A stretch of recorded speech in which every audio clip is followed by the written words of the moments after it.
You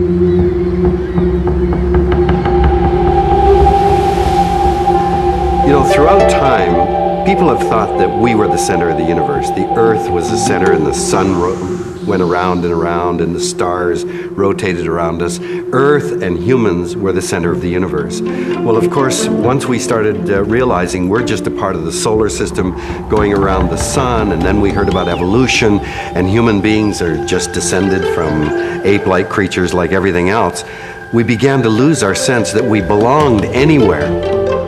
I look at it in a very different way. I mean, we can only see or sense the world in a very limited way. Our eyes let us see in the visible spectrum of light. Some creatures can see ultraviolet and infrared that we can't see. We only hear a very tiny range of sounds that other creatures hear much more of. We can only smell certain things. But we have instruments, we have created technology that allows us to see all kinds of things, X-rays and radio waves. Imagine that way out in the universe somewhere, there's a race of beings that can see and detect everything that we and our machines can detect. And they're going through the universe trying to find life somewhere else. As they go through the universe past billions and billions of stars and solar systems, they wouldn't see all this empty space. The fact is, every particle, from the tiniest subatomic particle to the biggest super galaxy, everything exerts a pull on everything else. Which means if you could see gravity, you would see the universe is filled with these tendrils of attraction throughout the universe. And when you come to the Earth, you'd see a planet that is filled with water, not just covering 70% of the surface, but there's water vapor, and there are clouds, and there are rivers of water flowing through the atmosphere. So they would see this sense of connections and attractions and interconnectedness that we don't normally detect. So we do, in fact, belong in the universe. We're an integral part of it, and we're attracted to and being pulled in all directions by other things. This is our place on Earth, and it's not empty space.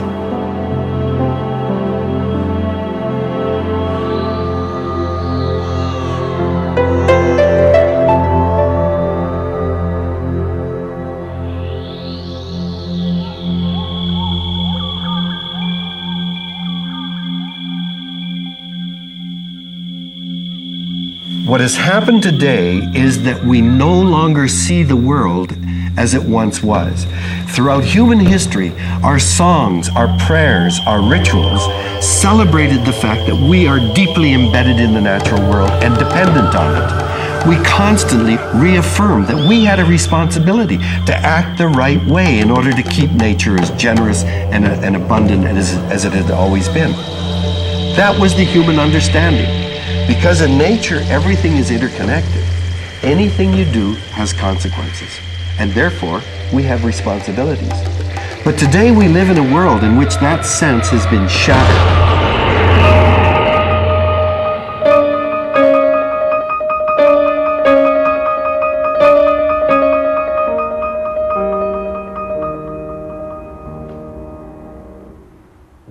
When we shattered the world, so we no longer see the exquisite interconnectedness of everything, I think that we suffer from the loss of place.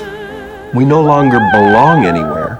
We are no longer a part of a larger community that our biophilia, our need to affiliate with other species, dictates that we need to be in a community of other species. We no longer have that sense. I think if you ask, what is the worst effect of breaking our connections? It is the loss of place. And I think we suffer from that, spiritually and psychologically.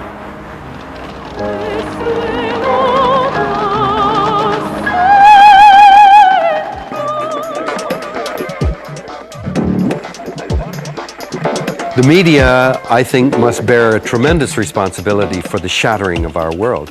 It's not just television, it's not just newspapers, but it's the internet and the multi-channel universe. This is a so-called information superhighway. Well, I think it's the information superhypeway. We're being hyped that this is the greatest thing going and the bridge to the next millennium and all of that garbage.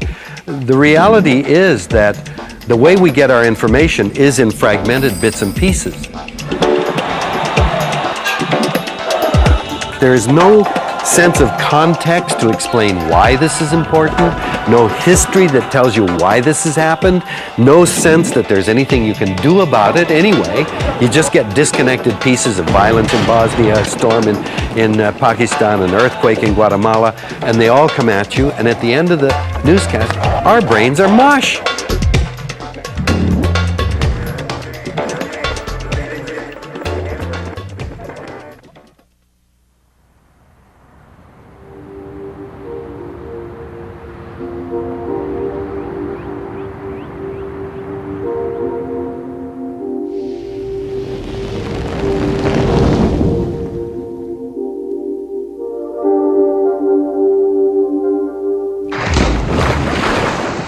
In the 3.8 billion years that life has existed on this planet, there was never a single species of plant or animal that was capable of altering the biological, physical, and chemical features of the planet on a geological scale. Today, one species has acquired that capacity, and that's us. We are now altering the physical features of the planet as no other species has ever done. And I believe it's come as a result of the conjunction of four factors all at once. One is our number.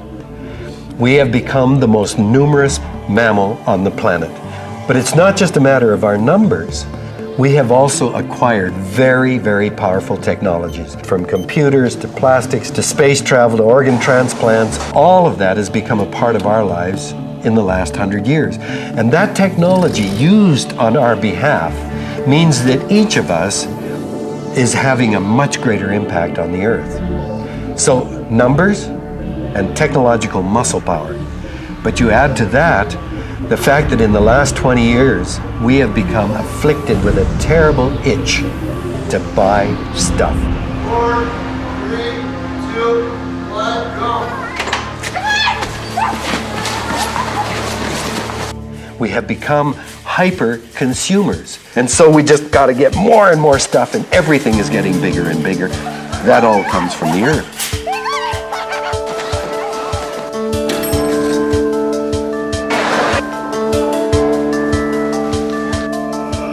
Because we live in cities, we live in a human-created habitat, it's easy to think, well, we're in charge and we create our own habitat. We don't need nature.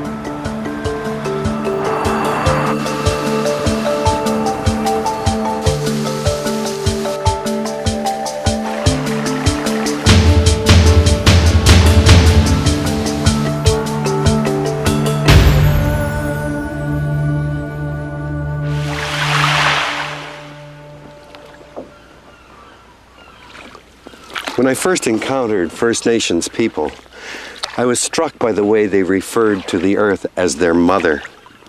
They would tell me things like, we are made of the four sacred elements: earth, air, fire, and water.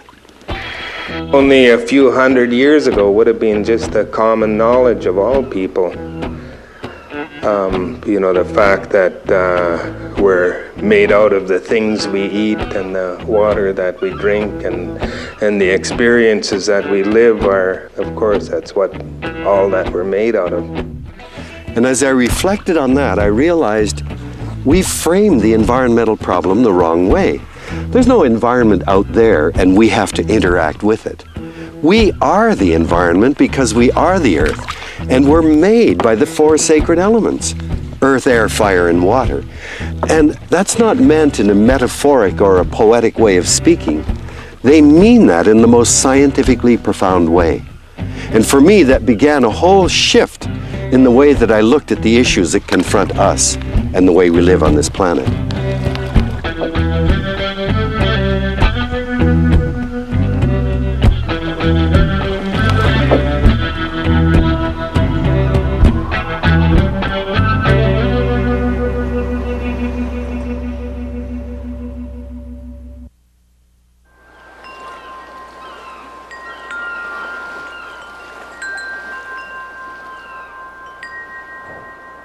The point is, we are air in the most profound way.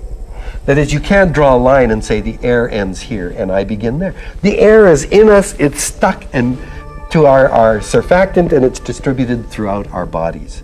And of course, when you breathe out, you don't breathe everything out, your lungs would collapse. About half of the air stays in your lungs, the rest comes out and very quickly mixes in the room and goes straight up your nose.